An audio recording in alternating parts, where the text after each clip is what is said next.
Bonjour, chers Ukrainiens. À l'heure actuelle, les travaux de restauration sont toujours en cours dans les régions où les missiles russes ont frappé aujourd'hui.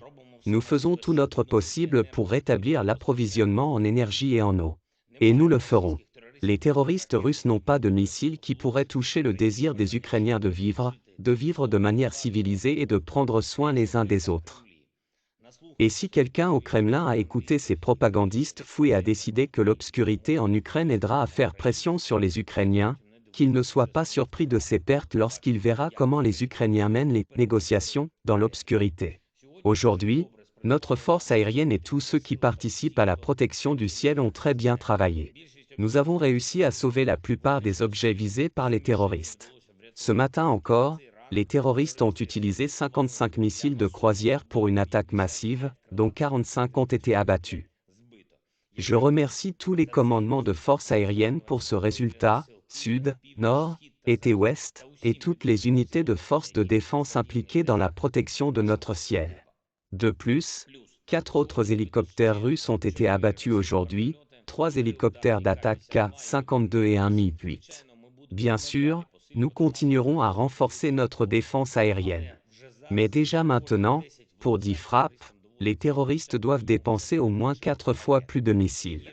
La Russie a un bilan encore pire en matière de drones, y compris ceux fournis par ses alliés iraniens. Et le monde le voit. Elle constate que l'ancienne deuxième armée du monde n'est même plus la 22e en termes d'efficacité. Et nous ferons tout pour que ce soit la deuxième centaine. Et ça le sera. Je tiens à mettre en avant les unités et les employés du service national d'urgence de l'État ukrainien qui ont éliminé les conséquences des attaques terroristes la semaine dernière et aujourd'hui. Ils ont travaillé malgré la menace d'attaques répétées et ont éteint des dizaines d'incendies. Je suis reconnaissant à tous les ingénieurs en électricité, aux employés des services publics, aux collectivités locales, aux administrations régionales, à chaque personne qui retrouve une vie normale. Nous sommes également reconnaissants envers nos concitoyens, qui, chacun à leur niveau, garantissent une réponse aux terroristes. Il y aura une réponse sur le champ de bataille. Et je veux rappeler que le total des pertes du personnel des occupants russes est de presque 72 000. Il y aura une réponse aux terroristes dans les relations internationales. L'isolement international complet de l'État terroriste n'est qu'une question de temps. Il y aura une réponse en termes de responsabilité pénale, tous ceux qui ont participé à la terreur russe, tous ceux qui l'ont organisée, exécutée et justifiée en seront responsables de leurs actes devant le tribunal international. Chaque nouvelle frappe russe sur nos cibles civiles ne fait que faciliter et rapprocher le consensus international sur la responsabilité de la Russie.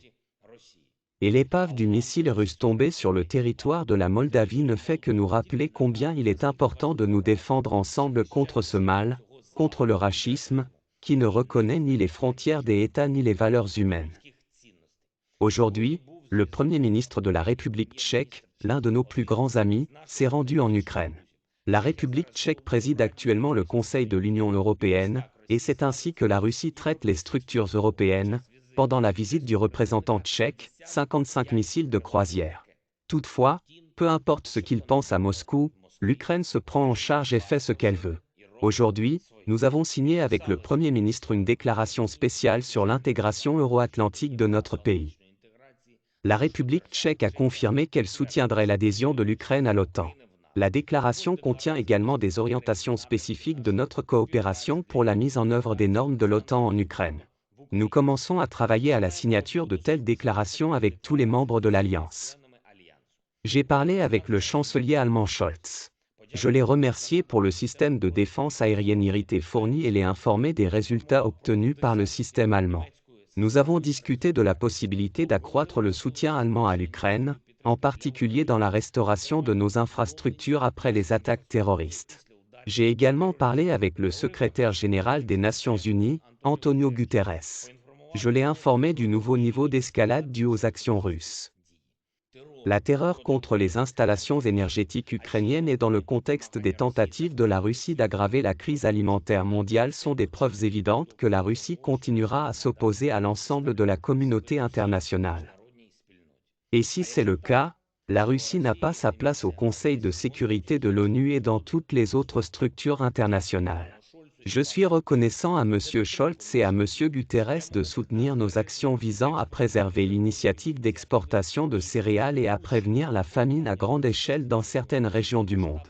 Il est très important maintenant d'empêcher cette déstabilisation mondiale que la Russie souhaite. Et nous pouvons l'empêcher. Aujourd'hui, j'ai signé 3 décrets sur la récompense de nos guerriers. 406 militaires des forces armées ukrainiennes ont reçu de récompenses d'État. Je tiens à remercier les soldats de la garde nationale ukrainienne qui accomplissent des tâches dans la région de Donetsk. Ils les exécutent avec précision et efficacité. Ils défendent habilement leur position et exercent une pression considérable sur les rachistes. Merci les gars pour ça. Merci à tous ceux qui enseignent à la Russie que ni par l'armée, ni par la terreur, ni par quoi que ce soit d'autre, la Russie ne pourra pas conquérir l'Ukraine. Gloire à tous nos héros. Gloire à notre beau peuple. Gloire à l'Ukraine.